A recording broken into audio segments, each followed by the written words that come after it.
Whoopi Goldberg returns after a temporary suspension of 2 weeks from her role as the co-host. Today's video is about her return and what she has to say. So, without further ado, let's begin. She was the co-host of The View, and she made some controversial statements after returning and the Holocaust. The move follows some days of apologies and backlash by Goldberg, and has sparked the debate about her career as well as cancel culture. During the episode of 31st January, she made the remarks discussing the recent school book ban, including the banning of Maus, a graphic novel by Art Spiegelman, the Pulitzer Prize-winning one by the Tennessee School Board. During the conversation, she stated that the Holocaust is not only about race, it is about a man's inhumanity to a man. These are two white groups of people. By saying that, she referred to Jewish and Nazis. The remarks also drew immediate criticism from the Holocaust Museum, the Anti-Defamation League, and some Jewish advocacy groups who raised concern among the Disney executives. She apologized for the incident on the Twitter handle after airing the episode, quoting Jonathan Greenblatt, the ADL director, saying that Holocaust was all about the systematic destruction of the Nazis for the Jewish people who were deemed to be the inferior race. She stood corrected, and this is not the time she has made some controversial comments, for which she also apologized in her capacity as a daily talk show host. Instead, she waded into the conversation about Jewishness that intersects with the complicated discussion among the American Jews and has the distressing answer: yes. The Holocaust was about race, and the ensuing fallout from Whoopi's comments has a lot to say what they understand about what it means to be an American Jewish, and how they were willing to let people repent and learn. The incident has blown over and had been a simple case of troubling apology and misstep. However, she appeared with Stephen Colbert on The Late Show in the interview she had taped earlier before the apology to discuss the anger over the morning episode.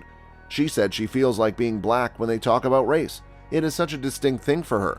She elaborated that racism is about skin color, and Jewish persecution in the Second World War was different because one couldn't tell who was Jewish and who was not. She further added that she understands not everyone sees it the same way, and she did some harm, and this was the thought process, and she will work hard not to think that way again. Still, once the episode aired, her comments were seen as doubling down on her viewpoint. Moreover, she apologized again and clarified that she misspoke, and it was indeed about the race, because Nazis and Hitler considered Jews to be the inferior race. The host of The View also interviewed, explaining the white supremacist ideology of Nazi Germany and placing the persecution of Jewish people within the subhuman race. There is no question that the Holocaust was about race, and that's how Nazis saw it as they perpetrated the systematic destruction of the Jewish people.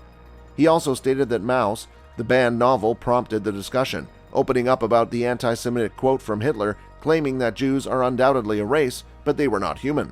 Nazis are depicted as cats, while Jewish people are depicted as mice, to showcase the divide between the groups and reflect the perception of Nazis that Jewish people were not better than vermin. Her apology was not enough to forestall the consequences, and Kim Godwin, the ABC News president, announced her suspension later. She apologized but was also asked to take time to reflect and learn everything about the impact of her comments. ABC News organization stands in solidarity with Jewish colleagues, family, friends, and communities. Various viewers also felt that her remarks indicated growing cultural ignorance of the Holocaust. This partly comes because of the passage of time and cultural memory loss, but partly due to the blatant manipulation of the Second World War, history by the white supremacist movement, and other actors practicing Holocaust denial and revisionism. Goldberg previously stated that she identifies as Jewish and black, and claims that she has an unspecified family heritage name, though she doesn't practice religion. It is safe to assume that she is not allied with the rhetoric of white supremacists. The fact is that various people are confused about the Jewish identity being ethnicity, religion, race, or something else, speaking to how anti-Semitic propaganda has manipulated views of a Jewish man. Jewish identity is complex, that includes both ethno-cultural belonging and religious practice. But the anti-Semites offer some simple understanding, defining Jewishness and Jews by relying on the negative stereotypes, narratives, and conspiracy theories. In the first century, Christians popularized the anti-Semitic characterization of Jewish people as Christ's persecutors and followers. The race is a social construct, and to some extent, trying to square the modern American understanding of race with 1930s Nazi conception is not always the easiest task. Nonetheless, the debate over the relationship between race and Judaism has not gone away. So that's all with today's video. Let us know your views in the comments below. Until the next video, stay tuned and subscribe for more.